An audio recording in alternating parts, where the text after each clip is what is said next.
other functions, however, some of them more legitimate than others.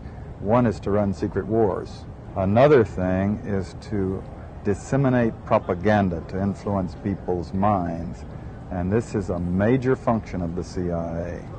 And unfortunately, of course, it overlaps into the gathering of information. You have contact with a journalist, you will give him true stories, you'll get information from him, you'll also give him false stories. You also work on their human vulnerabilities to recruit them in a classic sense, to make them your agent so that you can control what they do, so you don't have to set them up sort of, you know, by putting one over on them. So you can say, here, plant this one next Tuesday. Can you do this with responsible reporters? Yes, the Church Committee brought it out in 1975, and then Woodward and Bernstein put an article in Rolling Stone a couple of years later.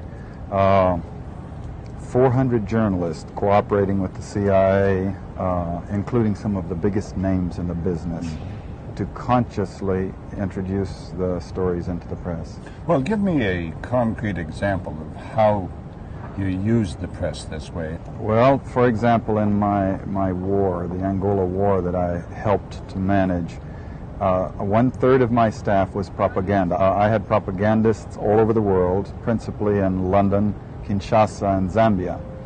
We would take stories which we would write and put them in the Zambia Times, and then pull them out and send them to a journalist on our payroll in Europe. But his cover story, you see, would be that he had gotten them from his stringer in Lusaka, who had gotten them from the Zambia Times.